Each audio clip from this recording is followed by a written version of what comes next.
तर नागपूरमध्ये भारत दुर्गा शक्तीस्थळ शिलान्यास कार्यक्रमात बागेश्वर धामचे धीरेंद्र कृष्ण शास्त्री बागेश्वर बाबा यांनी एक वादग्रस्त वक्तव्य केलंय। बागेश्वर बाबांच्या या वक्तव्यानंतर राजकीय वर्तुळातून आता प्रतिक्रिया उमटायला सुरुवात झाली आहे। संभाजी ब्रिगेड कडूनही बागेश्वर बाबांवर संताप व्यक्त करण्यात आलेला आहे। पाहूया। छत्रपति वीर शिवाजी महाराज जब बहुत थक गए युद्ध करते करते, उनको लगा कि हम थक गए, तो एक दिन स्वामी समर्थ रामदास जी के पास गए और उन्होंने अपना मुकुट उतारा और कहा कि हमने बहुत लड़ाइयां लड़ ली, बहुत युद्ध कर लिया, अब कृपा करो कि अब हमें बहुत लड़ना नहीं, अब एक बड़ी दया करो, ये मुकुट संभालो आप, अब हमसे युद्ध लड़ा नहीं जा रहा, हम बहुत थक गए, अब हम विश्राम चाहते हैं। मुस्कुराते हुए स्वामी समर्थ रामदास भगवान ने कहा, ठीक है, हमें स्वीकार है। भारतीय जनता पार्टीचा आवडता बागेश्वर बाबा पुन्हा बरळला। छत्रपती शिवरायांचा पुन्हा एकदा त्यांनी अवमान केलेला आहे। बागेश्वर बाबा म्हणतो, छत्रपती शिवरायांनी आपलं स्वराज्य रामदास स्वामीच्या पायाशी ठेवलं होतं। रामदास स्वामी हेच छत्रपती शिवरायांचे गुरु होते। याच्या मागे फार मोठं षडयंत्र आहे। मात्र यावर छत्रपती शिवरायांसारखे दाढी राखणारे, शिवजयंत्या साजरा करणारे, शिवव्याख्याते असतील, स्वतःला शिवप्रेमी म्हणवणारे, स्वतःला हिंदू धर्माचे रक्षक म्हणवणारे कोणत्या बेळात जाऊन बसले मला समजत नाही। हा बागेश्वर महाराज कोण, काय इतिहास तज्ञ आहे? कोण आहे? त्याला काय अक्कल आहे? आणि अक्कल नसलेल्या लोकांच्या बद्दल आपण का चर्चा करतोय?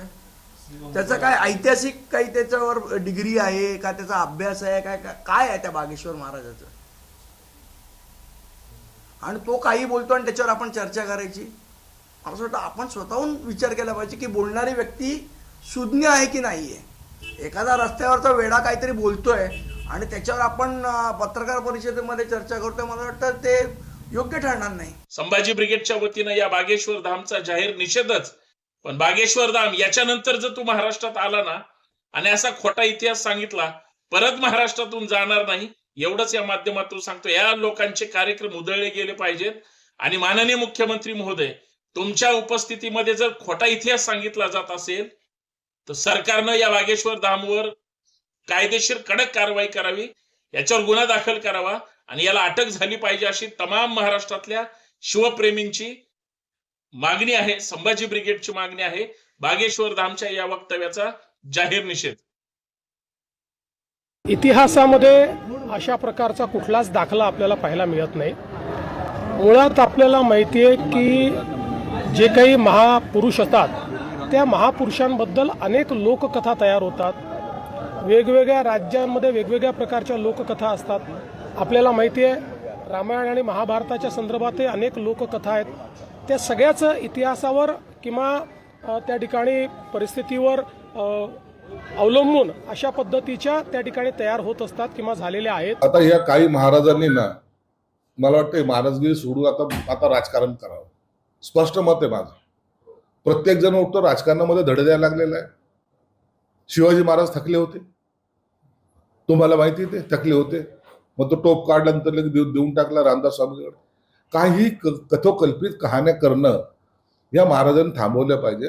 महाराष्ट्रामध्ये येऊन अनेक वेळेला यांनी अशी उलट सुलटी स्टेटमेंट केलेली, त्यामुळं एक संभ्रम तयार करून आणि मग त्याचा चीड निर्माण होते महाराष्ट्रामध्ये। माझं व्यक्तिशः मत जर तुम्ही विचारलं ना, हे महापुरुष एवढे मोठे आहेत, छत्रपती शिवाजी महाराज असतील, भारतरत्न डॉक्टर बाबासाहेब आंबेडकर असतील किंवा इतर कोणी महामानव, यांचं जी काय कार्य राहिलेलं आहे, ज्यांची प्रतिमा राहिलेली आहे, हे कुठल्या तरी एका व्यक्तीने त्याच्याबद्दल बोलणं, ती काय प्रतिमा मलिन होत नाही।